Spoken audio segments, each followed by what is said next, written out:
Okay, great. Right, well, a very good morning to everybody. And as I've said before, thank you so much to all of you for joining the call this morning. I'm super excited to have Chris and Luke with us this morning and to chat through the Thriving Learners report. So we do have 2 hours set aside. We don't think it'll take the 2 hours, depending on how much chat comes out of it at the end. But we will be hearing from Chris and Luke, then offering up the floor to some questions. So if I can encourage you all to use the chat function throughout Chris and Luke's presentations, and then we will follow on with a bit of a question and answer, and then perhaps some more discussion to come out of it afterwards. We hope that the chat that is spoken about this morning will then lobby more conversations moving forward and taking us through the rest of this academic year to really get the wheels in motion and taking this active health piece of work forward. So yes, I think we'll just get into it. So as I said, thank you so much to Chris and Luke for joining us this morning. So I had a really great introduction to how this duo are going to take it forward this morning, and they described their team approach as stats and stories, and I think that's going to be summing it up nicely in a nutshell. So that's just to give you a bit of an overview of what we're going to be chatting about this morning. So we've got Chris with us, who is a Senior Research Officer for Mental Health Foundation Scotland, and is working mainly on student mental health and, of course, the Thriving Learners report that we're going to be chatting about this morning. He'll also be speaking a little bit about the college one, which has just come out and will be released. So we're going to be delving a little bit deeper into that as we go along. So Chris's background is in geography, human geography, and social research within the public and third sector. So he's definitely got his experience across the board. And Chris will be talking us through the findings of the Thriving Learners report and how we as a sector can best respond to these findings. We've also got Luke joining us, who is the chair of the Learner Advisory Group and the current Vice President of Welfare and Wellbeing at UWS. Luke has actively been engaged with SSS over the years through his time as a sabbatical at UHI and also president of NUS. So going into that stories side of things, Luke will be giving us a bit more of a personal perspective on what the challenges are for student mental health and essentially humanising the data that comes out of the report. So I won't go into too much depth about the report, and I'll leave it to the experts that we've got here to speak us through it. But I hope that from this session, we'll be speaking a bit more about the importance of students' mental health and well-being across the country, what we as a sector need to do to be doing more of reacting to these findings, and as a collective, really maximising what we can do, how we can utilise these findings to the best of our abilities, and what is next for the newly evolving active health network that we are pulling together. So I will stop talking now and pass over to Chris and Luke, but I think Chris is going to talk us through his presentation first. So again, if I can just encourage you to use the chat function throughout, and please utilise this opportunity to ask as many questions that you may have. So Chris, I'll pass over to you. Thanks very much, Megan, and thanks for inviting me along. So as Megan said, Luke's great term of stats and stories. I'm very much the stats in this, so strap yourself in. There's going to be quite a lot of numbers coming your way in the next kind of 15 or 20 minutes.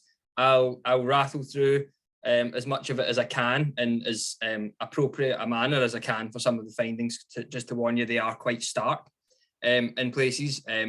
There are some slides that you might see me just kind of skip over. That's just, I'll be self-editing as we go, just to try to keep the time in to not overwhelm, because I could spend the full 2 hours going through the findings of the survey that was there, because it was large. So I'll start. I've got a presentation, and I'll just give you a bit of background as to where the work came from, and then kind of take you through it logically from there.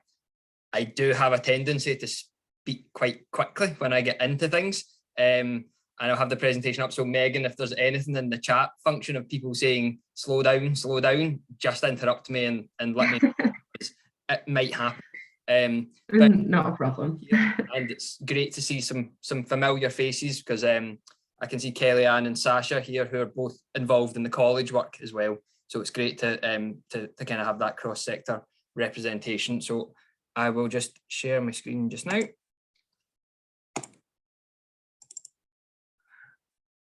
Take it from there. I'm guessing you can all see this. So as Megan said, my name's Chris Maguire, and I'm a senior research officer at the Mental Health Foundation. And for the last couple of years, I have been primarily responsible for the Thriving Learners study. It's taken up the overwhelming majority of my time for the last few years, and it's been a really, really great project to be involved in. And as you heard from Megan, it's still ongoing at the minute. We're starting to roll it out in colleges. So all of the work here that you'll hear today is from the university study, which was published in November 21. So a bit of background about kind of where Thriving Learners came from. So the work came from the University of Scotland Student Mental Health and Wellbeing Group, which is chaired by Professor Pamela Gillies, who is the principal of Glasgow Caledonian University. Pamela is also the chair of the Research Advisory Group for the university strand of the work, and has been instrumental in kind of championing this work across the sector, but also publicly and parliamentarily as well. So the desire for this work and the funding for the work predate the pandemic. So there was an awareness that this was an issue long before the pandemic happened. So I believe the funding from the Robertson's Trust was awarded on the 6th of March 2020. So the pandemic was a nascent thing, certainly in Western Europe at that point in time, but it wasn't kind of forefront, and the funding conversations have been going on for quite a long time. So although there were concerns about student mental health prior to the pandemic will of course have exacerbated those concerns quite a lot, and that should be borne in mind whilst seeing these findings, that the data were collected during the second national lockdown from January 21 to March 21. So the pandemic will undoubtedly have had an impact on the findings. How much of an impact we can't say, because there wasn't any data prior to this. So there's not another baseline to compare it to say the pandemic had X amount of impact on this. In a lot of respects, that's quite useful, because the pandemic has changed most things, certainly regarding mental health for the whole population. So this is the position that we're in now, and we need to work from here rather than saying, oh, this was a momentarily blip from what it was a couple of years ago, and it'll maybe kind of revert back to that. So in some ways, it's been a lot easier to sell that doing something around this data, because this is the new situation, and this is where we kind of need to work from. So just a little bit of context. So the age at which most people attend university is known to be the highest risk life stage for the development of mental health problems. Almost 3/4 of severe mental health problems emerge before the age of 24, and in Scotland they affect 1 in 4 of those aged 16 to 24. The number of students in higher education experiencing mental health problems has doubled since the academic year 14-15, and the past decade has also seen a 5-fold increase in the number of students who have disclosed a mental health condition to the HEI, and over 90% of HE counselling services have reported an increase in demand for their services. So the aim of the study is to gain an understanding and well-being, to gain an understanding of the mental health and well-being of learners, with an initial focus on those studying within HEIs, which is what this presentation is about. The study builds on previous work that's been undertaken into student mental health and well-being, including previous work by NUS. And phase 2 began in November 21 and will continue to November 22, and that's with the focus in the college sector. So just a kind of brief timeline. So we first met in September 20 for the first research advisory group meeting. We obtained ethical approval through the University of Strathclyde for the work. The survey was live, said from January to April, or the very, very start of April, 21. From April 21 to June 21, there were 35 interviews with staff who work in student services or student facing services in universities. There's not really that much of that in this presentation because it's quite difficult to fit it in with the numbers without it taking too long, but I can give more information than that just in a conversation afterwards. And from April into the autumn was the data cleaning and analysis, and then the publication was November 21. So methodology, just a quick view of this. So it was a self-selecting student-facing survey about their mental health and well-being. It's not exhaustive, although 41 questions is a lot of questions to ask anybody, but there are things that we couldn't ask or that we didn't have time to give proper credence to asking more than just a kind of cursory question, which would have been unhelpful. We had to make judgment calls on what could go in. We did that with the research advisory group because we had to make sure it wasn't too long so that people would fill it in. So we included 3 main validated measures. So we asked about adverse childhood experiences. We asked the short Warwick Edinburgh mental wellbeing scale, which the name suggests measures well-being. And we asked the patient health questionnaire 9. That is that can be used as a diagnostic tool. We didn't use it as a diagnostic tool because we used it in the population survey sense.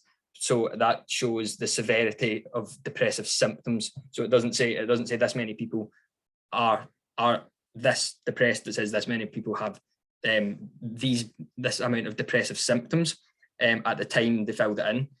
There was the interviews that I mentioned, and also the ethics, as I'd said, that we went through Strathclyde. So in total, 15,128 university students responded to the survey. So that's 6% of the Scottish university population.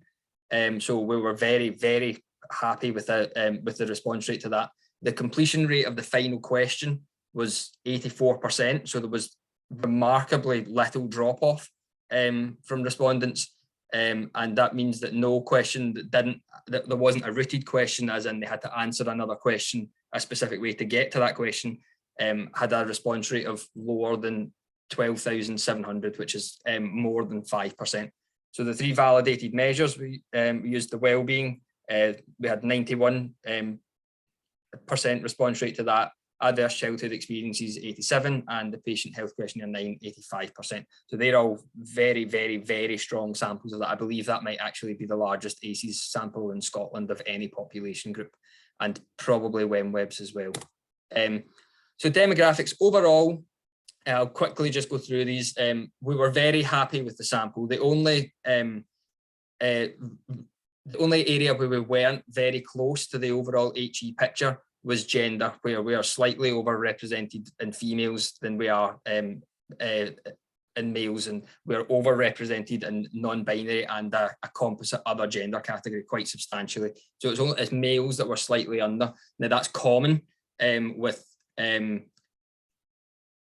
mental health research in general. It's common with surveys in general, and also the student population of universities in Scotland is close to 60-40 male female, with 0.3%, I believe, falling into a composite other gender category. So there's not an awful lot that we could have done with that in the collecting of it. In future analyses, we may adjust some of that those figures slightly, but across the other categories, we're generally pleased with the demographics that we had. Again, we're slightly under in domiciled Scottish students as well, but not noticeably so. 50% of respondents were single, 38 were in a relationship, 38% were in a relationship, 11% had children.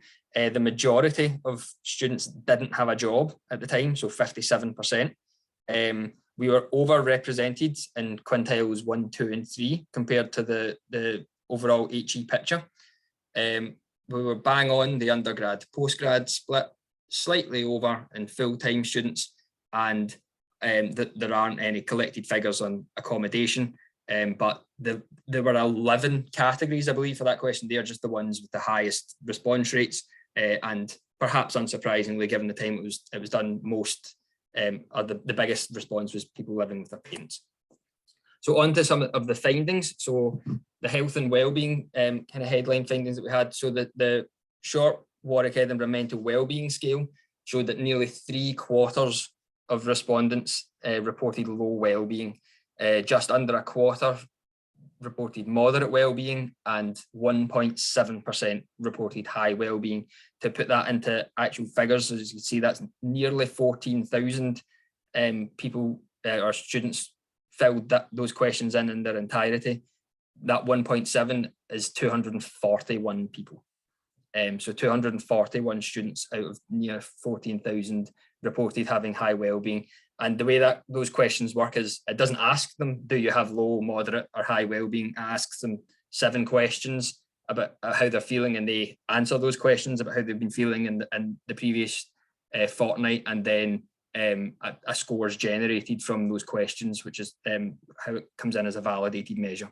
So low wellbeing decreases through the age groups. You can see in that graph to the right there that the bigger outside turquoise bar, and each of them goes down as you go through the age groups, and high wellbeing and moderate wellbeing subsequently go up.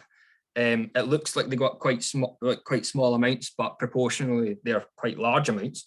And other genders had noticeably lower wellbeing than both males and females. On to the adverse childhood experiences. So nearly 2/3 of respondents had experienced at least one adverse childhood experience. So the adverse childhood experience questionnaire is 10 questions that the respondents are asked if any of these things happened to them before the age of 18.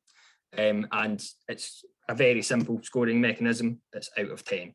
And the common way of banding it is, you'll see in the graph to the right there, is a score of 0, a score of 1, a score of 2, a score of 3, and a score of 4 or more.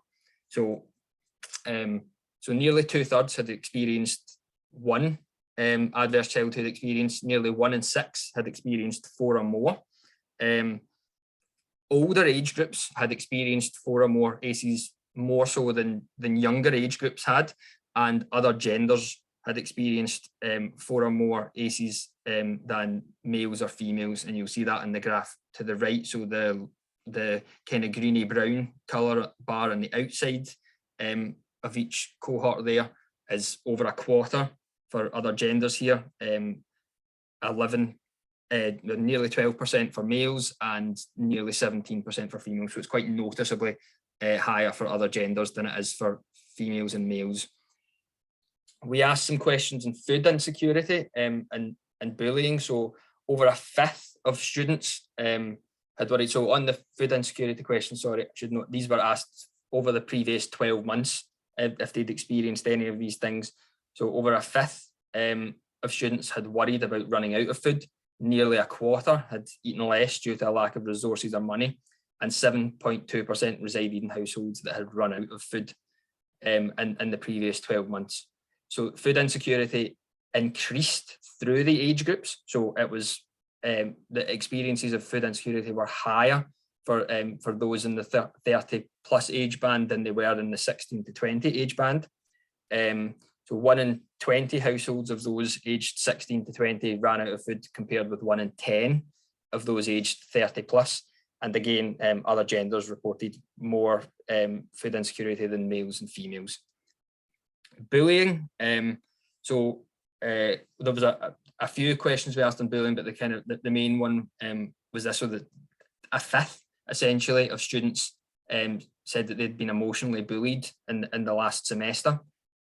Younger age groups and other genders reported higher levels of emotional bullying. This is one of the, they're all interesting, but generally, and you might have already picked up from going through this, is that with a few exceptions, things are typically worse for younger age groups and other genders. And then within the gender categories, it typically goes, other genders have the worst, are having the worst experiences, then females, then males.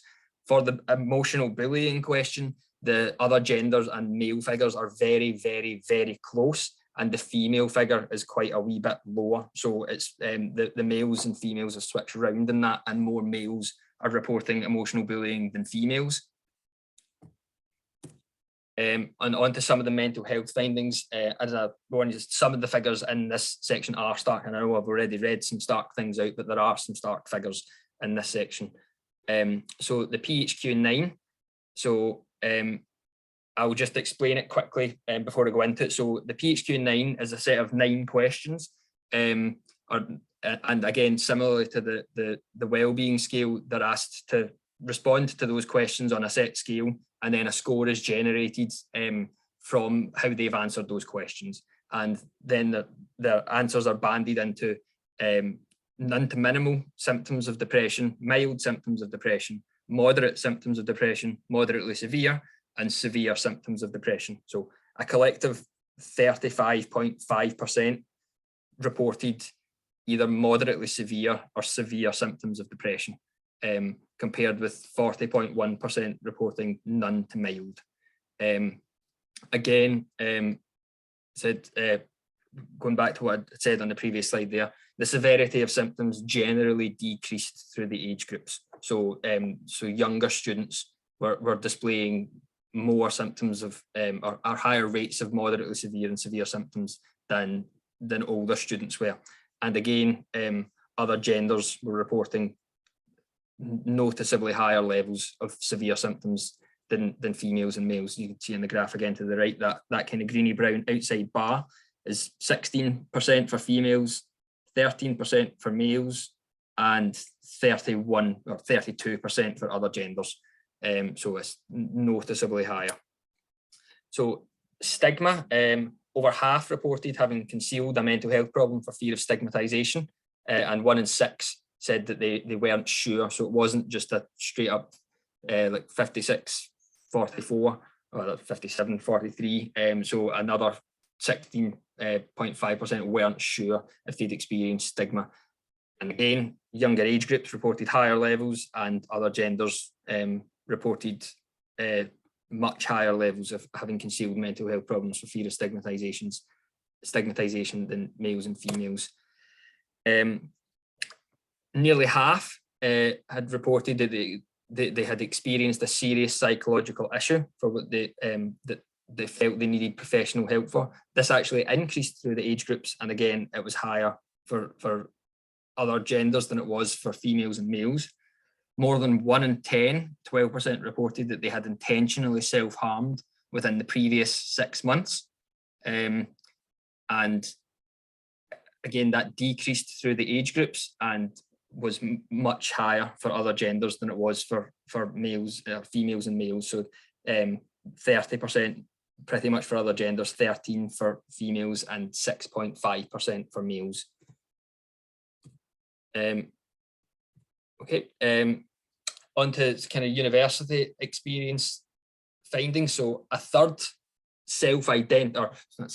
identified as being an active member of a student union, group, association, society. It was all kind of asked together.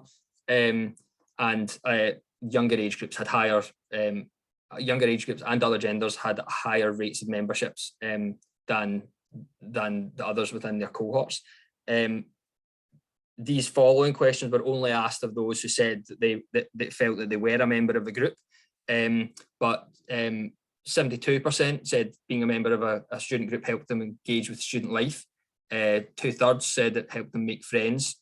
Just under 4 in 10 said it helped them manage during the pandemic. 36.5% said it helped them keep fit, and 18.8% said it helped them keep on top of their studies. In university services in general, awareness of mental health and wellbeing support services was pretty high across the board, and certainly for some of them, but usage was low, certainly compared with awareness. But we don't know how that kind of plays out nationally in terms of overall take-up of services. We asked some questions about the pandemic specifically, so over 4/5 felt that they had not benefited from the full student experience due to the pandemic. Over 4/5, nearly 4/5 felt that the pandemic had negatively impacted their studies. Half felt that their university coped as well as it could have in the then current situation, and nearly half felt that their university had introduced new measures that they would like to see remain. So we asked, I've not displayed the rest of these here, but one of the questions we had was 12 or 13, get a list of kind of 12 or 13 positive and negative, or positive and harmful coping mechanisms that students, and asked them if they did it more or less, or kind of no change when they were dealing with stress. And exercise and green space, and going to a green space, were the two that came out, were the two strongest positive coping mechanisms that came out. So I've just run, I've run this data for this presentation today, because I was going through it, and obviously you're Scottish student sport, so I to put a bit more of that element to it. So of those who said that they exercised more as a coping mechanism, so there was no real difference across age groups and genders, with the slight exception again of those over 30 were doing it slightly less, doing exercise slightly less as a coping mechanism, and other genders were doing it slightly less, not substantially different from males and females as they have been for a lot of other things. Full-time students were more likely to use exercise as a coping mechanism, and as were postgraduate students, actually, with lower rates for part-time students and undergraduate students, but not huge differences, but enough there to comment on. Non-Scottish domiciled students had that's incorrect. Take away the non there, sorry. Scottish domiciled students had the lowest rates of exercising as a coping mechanism. So we asked if there were Scottish students studying in Scotland, an English student studying in Scotland, Welsh, Northern Irish, an EU student studying in Scotland, and a non-EU student studying in Scotland for that question. And Scottish domiciled students had the lowest rates of exercising as a coping mechanism. From quintiles, from the SIMD quintiles, it was a stepwise progression from quintile 1 to 5, going up around 12%-ish from so about 12% more in quintile 5 were saying that they exercised as a coping mechanism than quintile 1, and it is just going up pretty much as a step throughout the quintiles.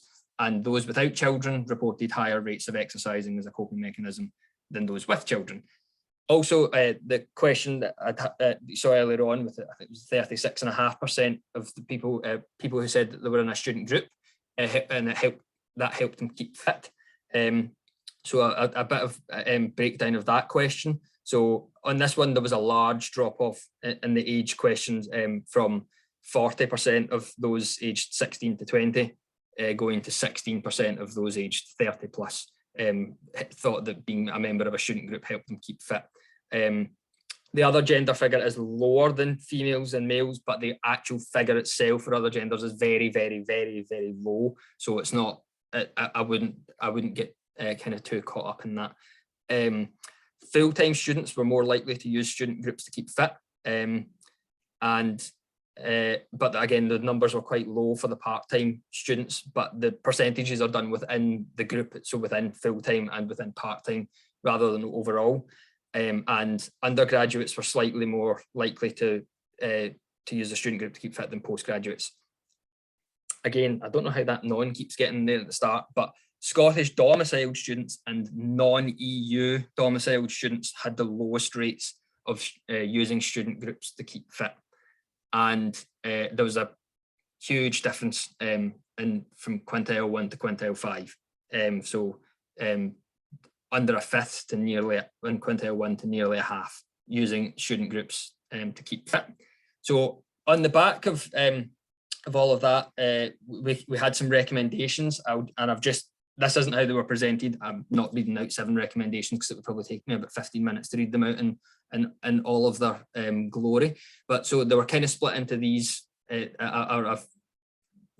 themes. So there was wellbeing recommendations, which included an increased focus on and funding for wellbeing supports, and wellbeing being incorporated as a measure of success as part of universities' enhancement models.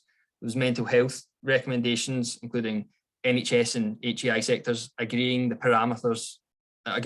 parameters of duty of care of universities, and universities undertaking consultation or research to understand the nature of mental health stigma among students, trauma recommendations around implementation of a whole system approach to become fully trauma informed, and research to gain fuller understanding in the impact of trauma on students, and poverty recommendations. So a roundtable discussion between key stakeholders on how to reduce student poverty and the supports required, particularly in light of the widening access agenda. Now, on those last ones just there, to note that the other three kind of fields were on the agenda of the sector as such. The poverty was not really on the agenda of the sector, which is why the starting point of that is a round table discussion, because it hasn't really been a factor in university discussions to date.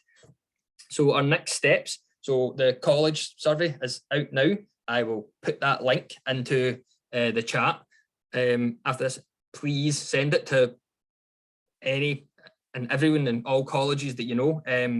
Kellyanne and Sasha, you're about to get an email later today with that link in it as well for the rest of the learner advisory group, and that will be and virtually saying the same thing. Please send it to everybody. So we're in the process of conducting further analyses with the HEI data. The first kind of protocol will be to break it down by the other protected characteristics. So we had the age and gender data in the kind of presentation, and we're starting to break it down another across ethnicity, disability, long-term health condition, and sexual orientation, and SIMD profile to begin with. You've had a little bit of further analyses on this in terms of that exercising data that came out, because no one else has seen that yet, so you're the first people to see that. There will be nothing the size of the report, again, coming out with this data, because the report was 174 pages. So it'll be briefing papers and journal papers that will kind of come out of that, but they will all be kind of readily available on our website. And wherever we do a journal paper that's going out through an academic channels, we will have a briefing paper as well that's accessible and available for the sector to use. And we're presently in discussions about securing funding to do a follow-up study, certainly in the first instance of the university work, which would most likely be this time next year, that would be out. And depending on how the college work goes, we'll have those discussions again to see if the appetite is there from the sector to do that again.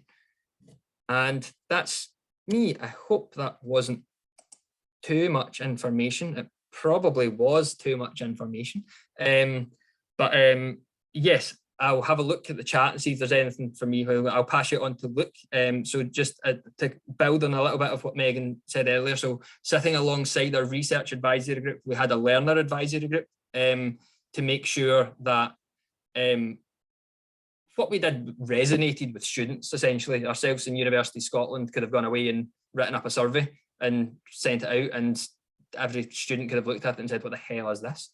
And Luke was the chair of that group, and as part of his role in that, he sat on our research advisory group as well, and he spoke at the launch event, and he's also spoken to the cross-party group on education with myself about thriving learners and student mental health and poverty more widely as well. So I'm going to pass you on to someone who's going to give you a lot more colour and flavour than what I just gave you there. So welcome to the stories.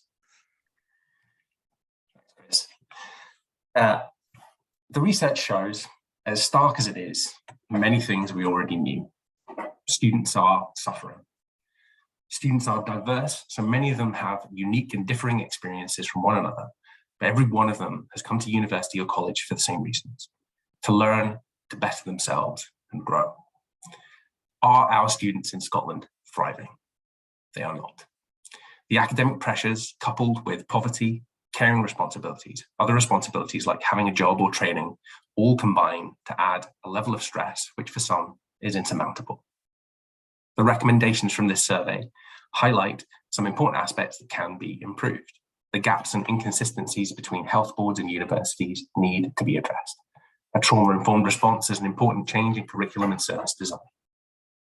Further research on the causes of poverty and the impact of various interventions will be welcome. Attempts to better understand mental health stigma are extremely important. As our understanding as individual improves, so must our understanding within our communities and society. And perhaps most important of all, our sector and our students specifically need to be financially supported to be more able to tackle the issues they are facing every single day. Until that funding arrives though, what can we do? Mental health is a complex topic. A one-size-fits-all system is something that clearly does not work. I can speak from experience when I say that at different times in my education, through college and 2 universities, that I needed different things to support me. Sometimes I didn't know what I needed. The most important thing for me was knowing who to turn to. I want to make it crystal clear that while experiencing stress, anxiety, depression, and sometimes worse, it wasn't as simple as going onto a website or reading an email to know who or what service to turn to. Studies have shown that students experiencing poverty have diminished cognitive capacity as every decision they make in a day is about how to survive. Just having the services and promoting them is not enough to establish a connection between some who need the help and the service itself. I've heard of fantastic examples of personal tutors, academic skills advisors, society committee members, and sports wellbeing officers who have had the knowledge and training to be able to facilitate that connection. Knowing what is available to students and helping them connect to the services is crucial. And you could well be the person someone turns to know that stuff. Recovery is not linear. This is a lesson I have learned the hard way. I still have moments when I feel unable to cope. I've had various forms of therapy and counseling and medication since I was 20. I'm still learning what works best for me, depending on the situation I'm in. I think part of mental health stigma is equating mental illness to failure or comparing it to an injury. Everyone experiences distress at times of their lives. We are not Instagram perfect in every waking moment. It is natural and normal at times to feel sadness, grief, anxiety, and for short periods, stress. It is interesting to me that people pay a lot of money to jump out of a plane to get the same adrenaline rush I experience when I'm public speaking. It's the same biological response. I'm open about my own experiences of complex post-traumatic stress disorder, and sometimes my heightened alertness to threats are dismissed by those around me. Sometimes I'm wrong, and there isn't a tiger behind the door. But sometimes I'm right, and being able to perceive a danger before it arrives makes me an excellent driver. Our perspectives on mental illness and distress need to be regularly reassessed. Listening to and understanding the complexities of those problems and how they manifest themselves in ourselves and others, and doing so with empathy, especially over a period of time that should not be defined by 6 sessions and then you're done, but we'll see you in 4 weeks when we can, is a change we can all make. I encourage you to learn more and challenge your own perspectives about mental health. And you're not alone. We here are a network of interested people in what we can do to help one another and students across Scotland. We can rely on one another to listen, to share, and collaborate. Together, we can achieve more than we could on our own. But on their own is something that's been one of the most heartbreaking aspects of the pandemic for many. Students have sometimes moved continents to be here in Scotland and spent months alone in their rooms. Connections with other people face-to-face are critically important to wellbeing. These connections can and should be supplemented digitally if appropriate, but I cannot stress how important it is just to be around other people. This group will know better than most that physical activity can be beneficial for mental health. At UWS's union, we have provided opportunities for students to come together and be active. We call them simply social walks, and 100 students came along and walked with us, oftentimes meeting fellow students for the first time, and new friendships were formed. A few years ago, I recall adventure clubs being set up at HISA. These deliberately set out to blur the lines between sports clubs and societies by simply being a group of people who could opt in or out of proposed activities such as kayaking, archery, and whale watching. I was skeptical at first because I didn't see what box they fit into, but they provided connections, they fostered friendships, and they encouraged physical activity without necessarily the pressure that sometimes comes from more competitive sports. We all have the opportunity to create spaces for people to connect with one another. So 3 things we can all do. know what services are at our own institutions or wider community, learn more about mental health, and create opportunities for connections. I think Chris and I are happy to take questions.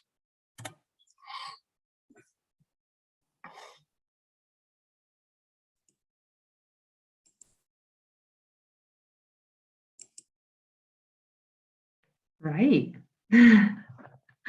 Thank you so much to both of you for that really great overview on what you described as the stats and stories. And I think that really sums it up nicely in a nutshell. So yeah, I know you're both, I'm assuming, keen to answer some questions. And I hope at least a few of you have some burning questions that you would like to perhaps ask on the statistics that were put in front of us, which I think we can all agree are perhaps something we might not have been fully aware of and are really quite shocking, considering we all work with students on a day-to-day basis. So I would encourage you to use this time to ask any questions or even comment on what we've heard this morning, whilst we have Chris and Luke here. And also to the two of you, if you have anything else that you would like to add, yeah, let's go for it, folks. Please utilise this time. I'll get us started because folk are shy sometimes. Guys, thank you very much. It's excellent information and really well delivered. I wonder if you might give a comment about the right balance of our efforts here around student wellbeing, and I'm particularly thinking about the balance between support services that help people in difficult situations versus a more preventative approach to student life and student culture. Have we got that balance right just now, in your opinion, and what do you hope might change on the back of the report? This is being recorded. I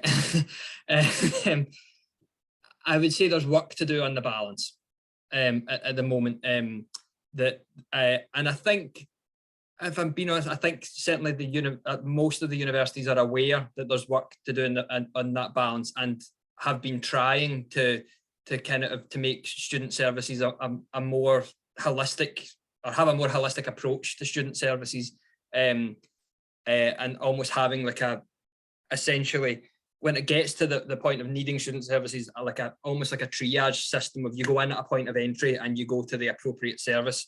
Now that's been difficult, and from what we've heard from staff and the interviews that we did, in the sense that it can be difficult to reconcile that with students' expectations of what they want when they go to student services. A lot of students directly to counselling, which we would say isn't a preventative measure. I can understand some rationale for some people saying it is a preventative measure, but it's a preventative measure if it's readily and widely available to the entire population. There's something akin to upper middle class America, where people use going to a counsellor as they use going to the gym. That's great if you can afford it, but the counselling services that the HE sector and the FE sector have in Scotland presently is a crisis response counselling service. It's not a preventative approach. So what we kind of found, and why we'd separated those recommendations out the way that we had, is that there's student wellbeing, student mental health, and trauma, and at the minute they're all under the mental health umbrella, and we are recommending that they are separated out from each other because there is overlap between the three of them, but they need to be dealt with separately. That there needs to be a much greater focus on prevention rather than a continual increase to crisis response services. That's akin to putting an extra lane in the motorway. It never ever reduces traffic. It just creates more traffic. But as I'd said, some of that is the sector responding to a problem that isn't of their making. young people are showing up to university and they've had everyday emotions medicalised from quite a young age. And it leads to a disempowerment of being able to deal with those emotions. Grief and sadness are part of everyday life, and knowing how to deal with them should be part of everyday life, but it's increasingly looking like that isn't necessarily the case for all young people, or a few generations of young people at the moment who've had those experiences kind of medicalised from very early on. So by the time they get to university or college, they can feel that anything that isn't counselling is a second-class service that they're being offered, and they would rather, I nearly said happily, it's probably not happily, but they'd rather wait on a waiting list to see a counsellor than to make use of some other services that are available and may indeed be more appropriate. And that's just for once you're in the system, like in that realm of student services, but there's the whole, you want to keep as many people out of that of certainly that side of student services as you can. And that's where the more holistic approach to wellbeing comes into it. And why part of one of the recommendations around wellbeing was about it being incorporated into the enhancement models, a measure of student wellbeing. So that, because the easiest way to fix it is to stop as many people as possible from falling into it, so that then the people who do need those services aren't experiencing the backlogs that are currently there in a lot of services. So it's as you said about maintaining that balance of not saying that, oh no, we don't think we cut counselling services. No, absolutely do not cut counselling services. But other services need to be funded as well as counselling services to prevent that, to prevent as much as possible. That was quite a rambling answer, sorry. No, that's great stuff. Thank you, Chris. Wonder if Luke's got anything different. It's funny because every point you made, I was like, oh, I was going to say that. Oh, I was going to say. But I think one of the things that strikes me is that, it wasn't that long ago that the NUS won a campaign to get more counsellors, and that was absolutely important and vital at the time. And we're talking less than 5 years later, and obviously the counselling is really, really important, and some of that commitment hasn't yet come through to the sector. But having recommendations around the wellbeing support, that's quite a different recommendation. And I think that what we're finding with mental health is, what I find fascinating about mental health is that our understanding of it changes year to year, and the needs change every year. And I think that we need to be alive to that. Preventative is extremely important, and there's more that we can do around that. But I think one of the things that we need to do is, as a society, is try to better understand mental health, and hopefully that will. It's interesting because the generations that Chris was talking about have got the language, they understand it and that they can talk about it. They don't necessarily have the skills to deal with some of the emotions that they have. And I think that that's important for us to try and develop those skills in those people. And it's interesting as well, you look at the correlation between some of the older people who may have experienced some difficult things but feel more able to cope. And does that just come with life experience? Perhaps it does, but we still need to be able to share those experiences, perhaps with the younger generations, and help them. Thanks very much, both.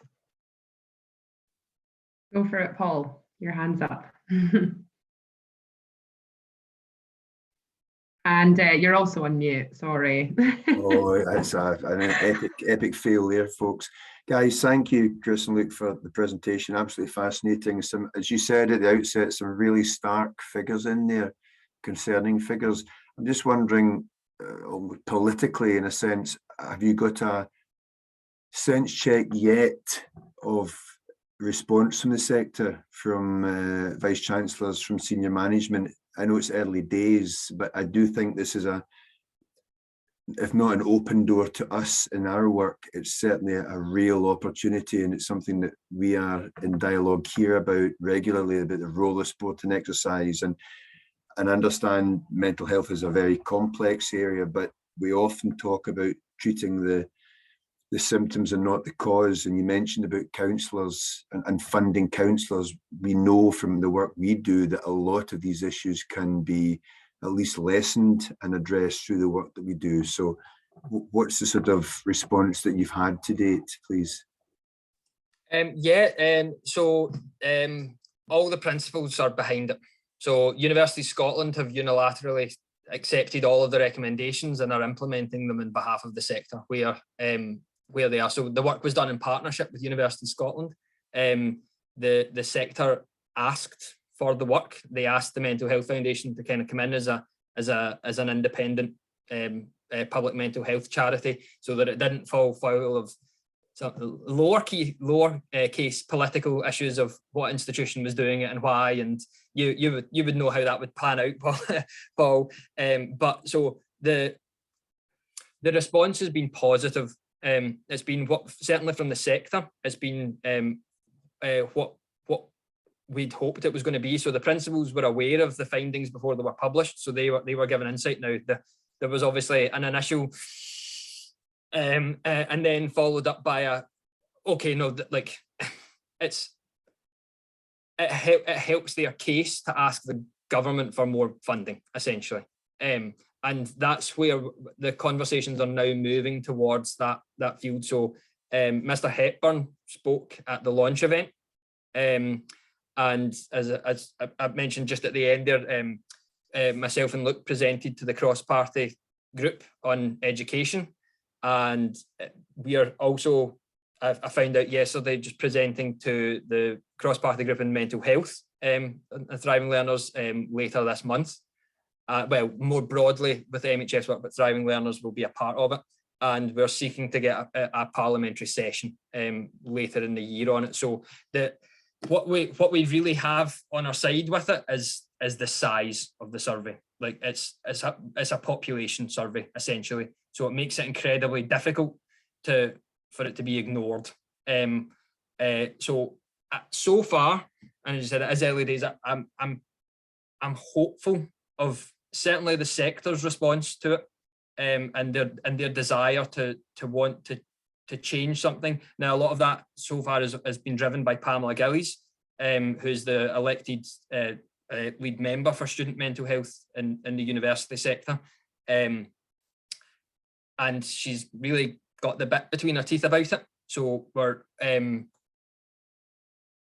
hopeful. I'm really hopeful that something is done. I mean, I would go as far to say that the findings are unignorable because of the size of the sample. It's the largest student mental health survey ever done in Scotland. Proportionally, it's the largest ever done in the UK. The only one larger was by the Insight Network in 2019, and they had 21,000 responses from 140 universities, and we've got 15,000 responses from, in all reality, 16 universities, because the three smaller specialist institutions had very, very low response rates. And on what you said at the end there, Paul, as well, is absolutely, like, to go back to a conversation that we were having kind of pre this launch. If you're really, really, really, really struggling and in the depths of a very, very severe depressive episode, playing badminton twice a week's not going to do that much for you at that point in time. But playing badminton twice a week, 8 months before that happens, you're less likely that that's going to happen. Now, it doesn't make it impossible, and it's about the clarity of that language, that doing these positive coping mechanisms and healthy behaviours doesn't make any of this impossible, but it makes the likelihood of it happening lesser. If I can come in sort of from the National Union of Students sort of side of things, the Broke report was released a couple of weeks ago, which was a large survey on student poverty. If you haven't seen it, I'll put the link into the chat. Jamie Hepburn came along to that as well and announced increases in student funding as part of the loan package, which is good in that there's more money available to students, but it's a loan, so it's just a tax, really. It's going to be paid back anyway. So it's not really new money, if that makes sense. But NUS definitely are committed to continue to put pressure on government to fund the sector and students specifically. So there's still a lot of work being put into that. Thanks both for that comprehensive answer. Excellent stuff. Keep up the good work. Thank you.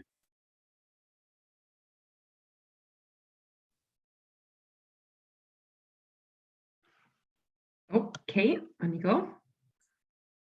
Okay, thanks.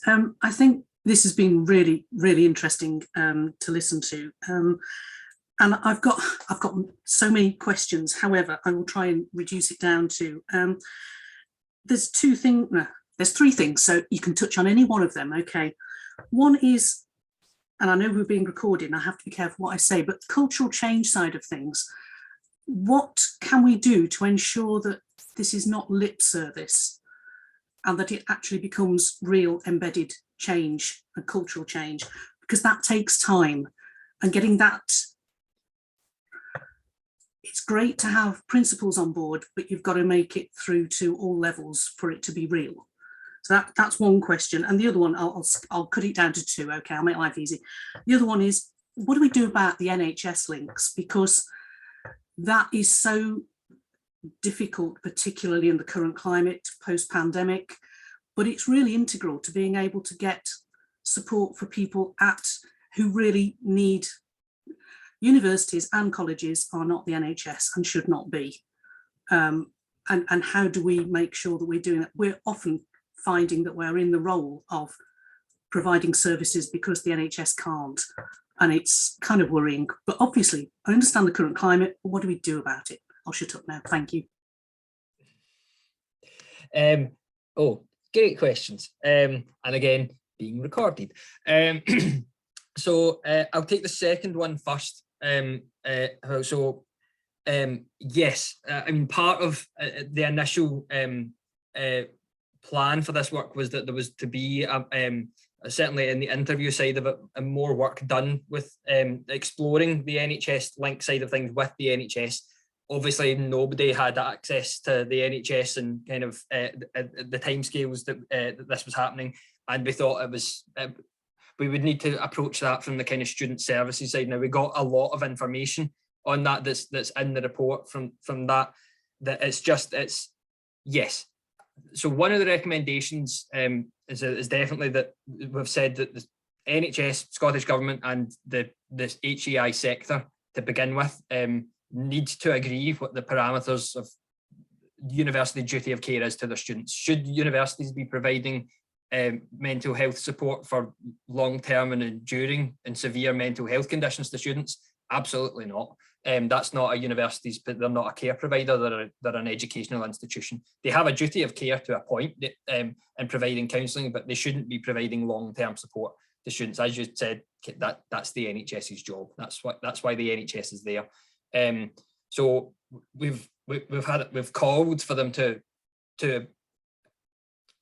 agree on that and make public what they agree on that, so that it's consistent across the country, because that's the second part of that answer, is that there's zero consistency across the country on what you get from your university or as we presume college, but we don't have the evidence for that just yet, and what you get from the health board that you're in, and what the links between those educational institutions and those health boards are. And then often cases, it comes down to individual people are the links between those things. There are some institutions that happen to have mental health nurses who are still registered with the NHS, so they can get quick referral access. I know that's not a common situation, and when you're not in that situation, referring to NHS services from university services can be hellish at times to get people across, which is leading to universities either providing this care or the student not getting this care. And throughout the pandemic, there's been a reported increase in the severity of cases presenting to student services that university counselling services aren't equipped to deal with at all. So that's been that's one of our recommendations. They need to have that conversation. That's something that we're going to going to push much more on other levels. We couldn't say too much directly about the NHS because A, we didn't have the data on that from the NHS side. B, also an interesting time to kick the NHS because we're aware of everything that's happened and the demand on the NHS that there's been, but it's a funding issue ostensibly. On your first point, so it came to the principals kind of laterally, so it was heads of services that originally agreed to the work. So it was that University Scotland Student Mental Health and Wellbeing group, which is largely populated by heads of student services, or students, or however they call it. And they are the ones who are driving the change more so than the principals. The principals have just they accepted the work. They've agreed with I say they agreed with the findings. They haven't but there was a bit to get them to agree with the findings to begin with. But they've agreed with the findings and they've agreed with the recommendations. And they've given University of Scotland the go ahead to implement them. So it's coming from that student services side rather than the principal level. But there's also I kind of what I touched on a bit earlier is that a lot of what's, and I really don't want to use this word, but I can't think of a synonym quickly enough off my head. A lot of what's in this isn't the university's fault. This is a situation that is young people are just coming to particularly in Scotland, where it can be a bit of a conveyor belt for a lot of people. You leave school and you go straight to university. So it can't be, for it to not be lip service, the tertiary education sector cannot tackle this alone. It needs to go further down the chain to earlier in life. So the full education sector needs to be brought into this. And as we'd said in the other one, so do the NHS. I hope that answers those sensitively enough. Yes, thank you. And look, I can't comment on the NHS stuff, but the first point about how do we make change, I guess the tactic that I have taken here at UWS is to try to draw together the various different strands that affect students' mental health. So we've got the student mental health agreement, we've got healthy body, healthy mind, we've got a mental health and wellbeing strategy, we've got the personal tutor system, which is looking at pastoral support. We've got a group that's looking at the recommendations specifically from the Thriving Learners survey, as well as two others that I can't remember off the top of my head, but there are various different strands of activity that are happening right the way across the university. They're all looking at services and support that we can give to students' mental health. And what I've tried to do is to explain to our Vice Chancellor's executive group, the senior management within the university, that all of these things intersect with one another and need to have a coordinated approach, and someone needs to be accountable to make sure that those actually happen and that activity is going forward with that. And I've convinced the executive group that that is the thing that needs to happen, but it hasn't happened yet. So I've won the argument. But I think that's the tactic that I have taken, because I don't know about other universities, but we seem to have this very deliberate bureaucratic line between stuff that's academic and stuff that's non-academic. And actually the trauma-informed response stuff falls into the academic. The curriculum redesign is academic, but the other stuff falls into the other part of the university. But how do you get oversight of all of that?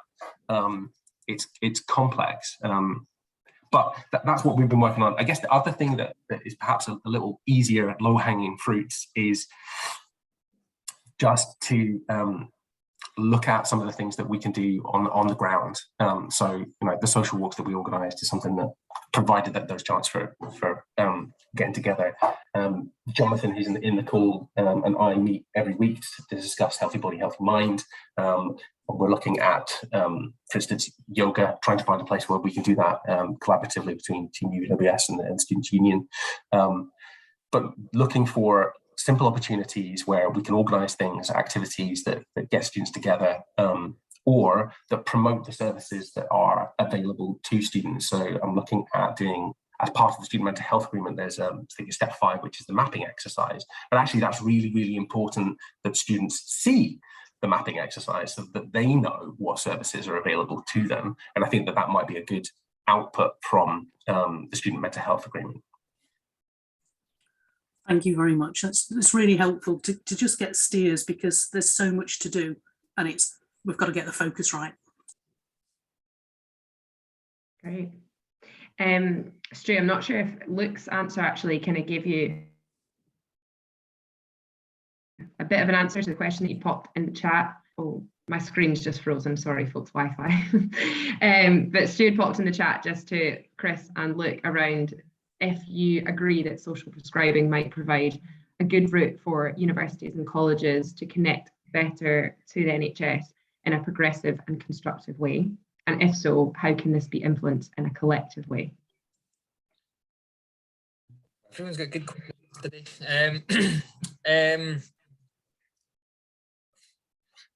It could be, absolutely.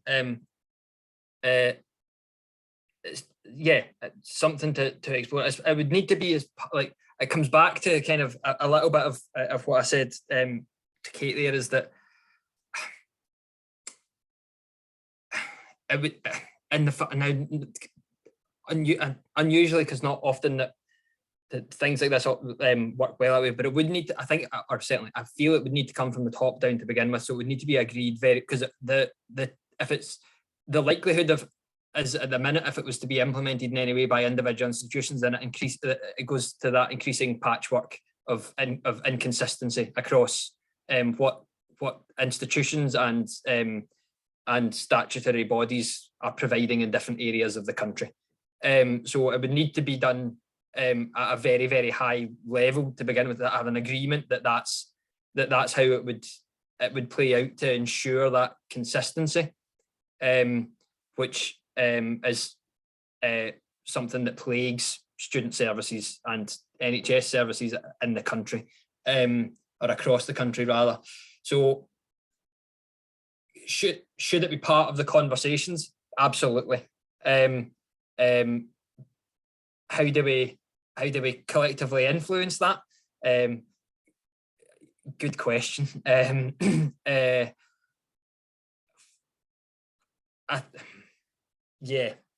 don't know the answer to that. Other than that's what I said. It needs to be done collectively. Thanks, Chris. It perhaps was an unfair question.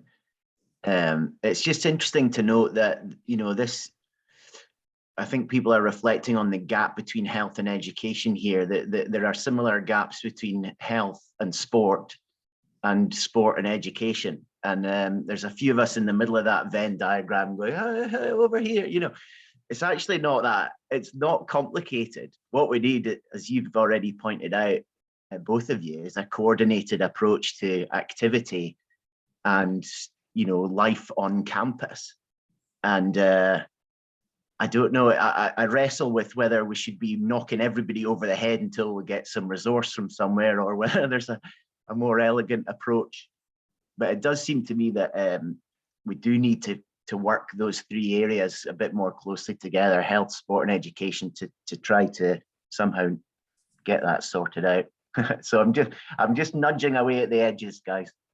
No, I absolutely agree, and some of that comes, I think, comes back to the stuff of needing to start earlier in the chain. Now that things like that are difficult, because you're then saying, are we just giving up on the people who are struggling with these things at the minute and focusing all the attention earlier on? And it would need to be a balance between those two things. But actually, on the kind of that exercise specific data I had at the end there, I mean, like, it almost wasn't a surprise that domiciled Scottish students were the students that were exercising as a coping mechanism the least out of anyone. So it seems that they're like, when I saw it, I would say it was a wry smile when I came across that. I was just like, this is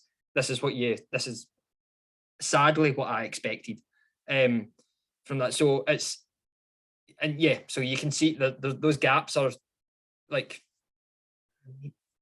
hesitate to use the phrase, but psychosocially, those gaps are culturally there, and it feels like that needs to start a little bit earlier than or be implemented further down the chain, or it would be easier to do that than it would be to do it kind of whole systems at the last stage of education. Look. In my mind, I've possibly gone off on a tangent, so bear with me when I explain sort of like where I've got to here. I think my experience, and I'm sure this is the experience of everyone who's dealt with students, is that the community changes every single year, sometimes every trimester or semester. You find that various different clubs or societies are successful in some years, but they're not successful in other years. And I wonder how much of our desire to sort of like have some continuity when the society is changing so much, perhaps means that we miss some opportunities to be adaptive. If we could have something in reserve, so that if something all of a sudden becomes a thing that students really, really want and it's really, really helpful for them, that we can put something into that because we've got something left to give, rather than divvying up every single pound note that we've got at the very start of the year, not knowing what the communities and societies are going to need. I think it's really important that you've got an example there of the social prescribing, which is not something that I'd heard of before, but I think there's lots of different examples of things that might work for a society or a community, and it might be different year on year. And I think it's really important to listen to that community, to understand what their needs are and what works for them, and try and devote our resources to that. And yes, that might mean a certain amount of differentiation across the sector. But as long as we're not doing something like really out there, I mean, maybe we should do things that are really out there to support students. But I think, you know, a form of reserve might be a useful way in terms of, you know, people's time or money. And I know that everyone just fills up their time and has no time left. Spot on. Does anybody have any other questions or comments they would like to add in before I then go off on a tangent? Sorry, I'll just a wee final bit on that as well. Like, part of combating that, and this has been an absolutely great session, but even this is still, although we are taking it wider, this is still a siloed conversation as such, because this is because of the people that are here. So it's about us and you guys and student services and education services being in the same room at the same time, talking about these things, rather than it going round the houses individually, which is slightly what it has been, because it's needed to do that, and because we need to take it as far as we can go, but as much as we take it out to as many stakeholders as we can, we need to start bringing those stakeholders back in together with each other, because otherwise it is that case of where everyone's dealing with these findings in isolation, and when money is tight and getting tighter across it seems the entire sector in every area, then there is a duplication of resource, having these conversations continually individually with people all the time, when we need to start bringing them all together.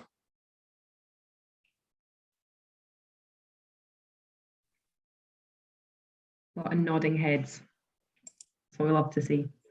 I guess I'll just jump in here if that's okay. I mean, Chris, look, I spoke to you for an hour and a half last week and had scribes of notes, and today I've listened again and had a full couple more pages of notes. So I guess that's really positive and encouraging. And yes, a really great chat to come out of this today, and I'm sure everybody will be going away with at least a few golden nuggets of wisdom, stats, data, stories, whatever you want to take away from it, including myself.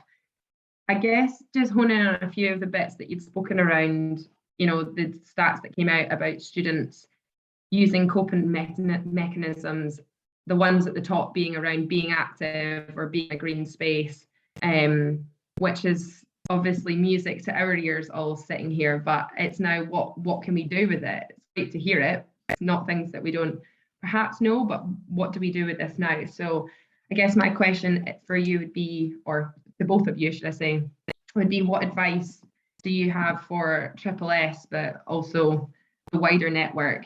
As it's not just us, but there's a lot of different institutions who are aiming to place, you know, sport and active health at the heart of the student experience. So what advice do you have for us, whether that be a one-liner or a paragraph, whatever it might be, and who else should we be working with to put preventative wellbeing resources in place as we move forward?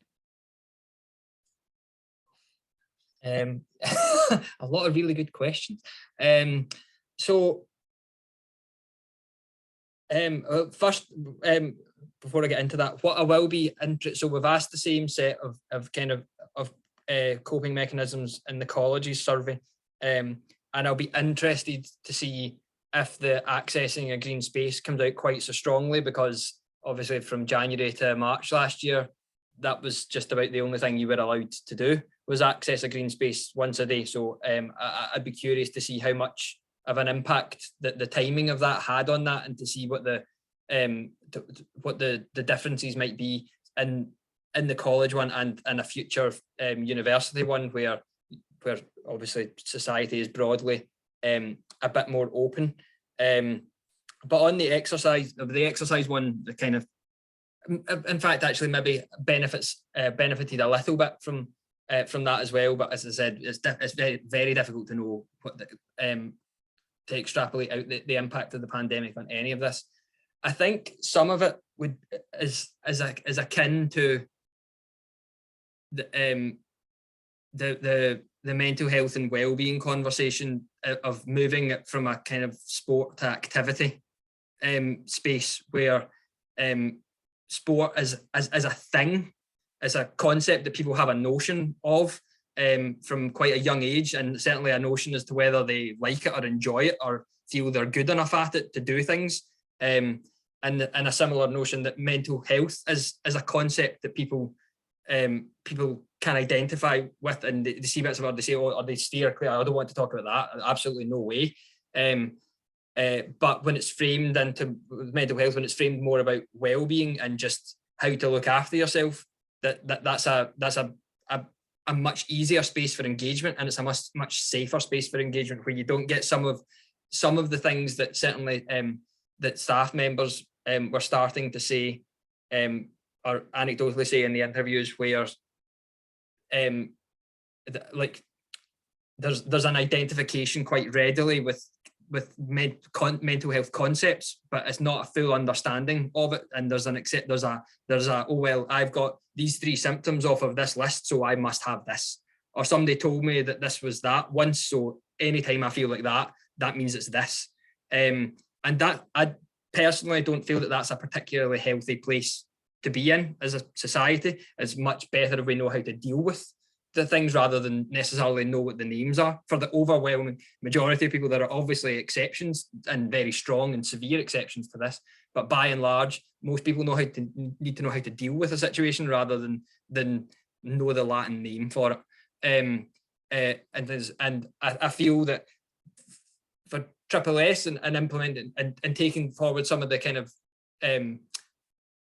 what's behind these findings in terms of the well-being side of things, and the positive impact that it can have in that, I wonder if it is maybe that kind of framing things as I suppose taking away the competitive harsh edge of sports to people who are not naturally, or don't feel they're naturally inclined to participate, and they might want to smack a tennis ball about a court with somebody, but not necessarily have somebody tell them every time they made a fault.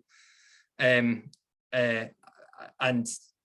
they'll still get the benefit of the kind of the social aspect and of playing or doing activity with somebody else, but also the physical aspect of moving around as well. And when those two things are combined, it can generally be quite powerful. I think from my perspective, I think about the difference between me going along to playing frisbee for the first time and the trying to set up a society at university. It was, my pal Fraser was like, I'm going to go and play frisbee. Do you want to come? And so I went along and I played, and that was me hooked for years, just going along and playing with my mates. Whereas I think there's a level of unnecessary bureaucracy around, we need a president, or we need a chairperson, or we need a secretary, and we need a treasurer, and all of that, when people don't come to be those things necessarily. I mean, those are positive things, and they develop skills that are transferable later on in life, but they come because they want to do the thing. And I wonder how much just keeping it simple and providing the opportunities for people to just go and do a thing that they want to do, or just making it easier for them to come together, is something we can reflect. I'm sure everyone does it in different ways. There's many different ways that you can get people involved, but I think as well with, especially with students who have so many other responsibilities, it's really difficult to engage in. It's got to be at a time that sort of suits them. So just speaking to those students perhaps that, and it's difficult to speak to students who aren't engaging because they aren't engaging, but trying to reach out to those students who are maybe a little bit difficult to get to, and finding out what would work for them. What is the solution for them? Is it time? Is it money? Is it just headspace? To be able to provide that opportunity for them to be active. I think involving them in the design of the solution for getting them active is key.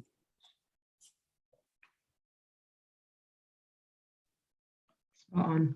Thank you so much. And I like that phrase you used, Luke, there. People just want to go and do. They do. And it's as simple as that, isn't it? They just want to turn up, get involved.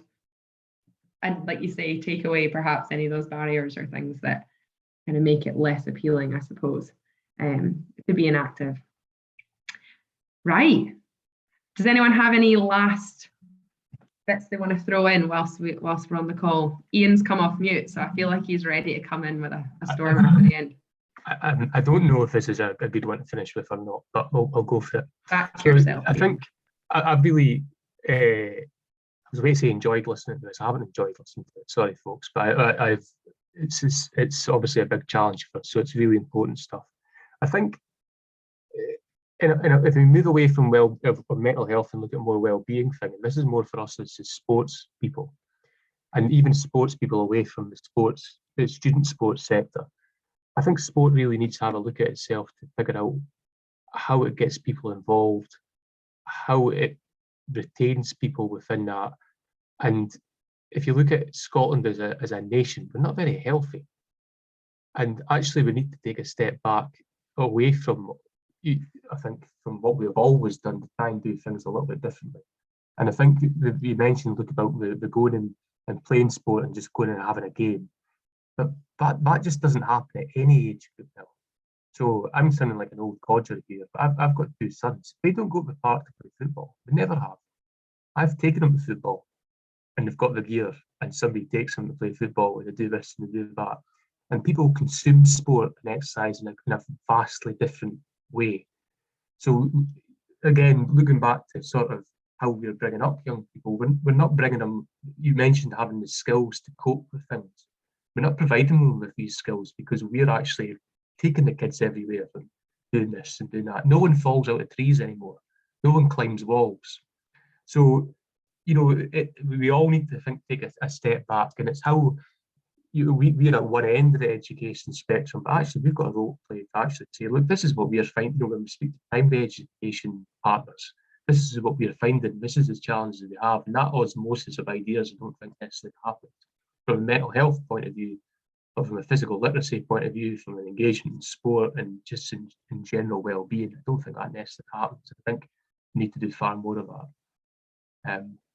So perhaps that didn't help or not, but go out and climb a tree and fall out of it, everyone. I think that would be a good way to start. Look. I just wanted to tell a story about when I first started at Inverness College in 2013. I had this idea of, because I didn't know the University of the Highlands and Islands, I just knew it was a college, you know. But I came to understand that it was this fantastic university that covered an area the size of Belgium and had all of these different institutions. There were students that I didn't know and had no way of interacting with that were across this sector, across this region. And I was like, let's get them together. Let's get them together and play football. You know, let's have some form of identity because we all come from the same institution, and let's build that community. It took me until 2017 for me to actually have that tournament, get people together. It was extremely difficult to do, but it's possible. You know, breaking down those barriers, getting the right people involved, getting the stakeholders interested, getting in touch with students and people from all of the different colleges. We did it in the end, and Scottish Student Sport came along and helped, and we did. I'm sure you did. There's rugby, I think you got involved with as well, that came along at the same day.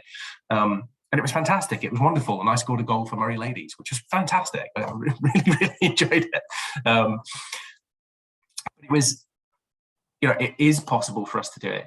It might mean that we need to change a little bit how we do things, but you know, it's so vital, and it's something that we can all reflect on, I think.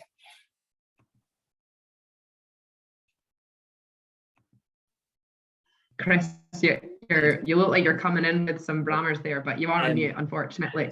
I was saying thanks. Like I've not quite this personal anecdote to tell, but I think, or I feel fundamentally that some of that comes down to access to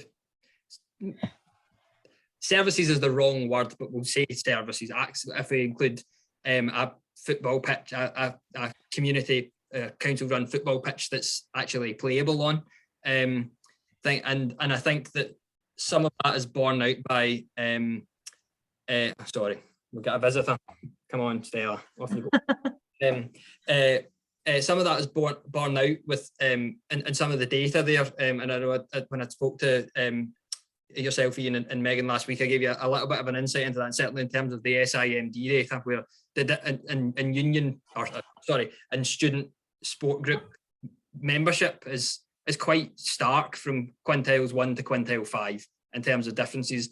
So that, to my mind, can lend itself. It would require separate work, but certainly it's plausible that there's those in quintiles 4 and 5 are potentially at schools that have greater services that there are utilities that they're able to use and engage with, but it's still done in that regulated way that you mentioned, as in the kids are taken to these classes, but they're there and they can use them, but it's potentially continuing that notion that sport is this siloed thing where you go if you have access to, and you get to do it, and that's great. But if you don't come from a background where you have access to that, then you don't do it. And then by the time you get to university or college, those things seem quite exclusive and very difficult to get into. And it doesn't always necessarily have to be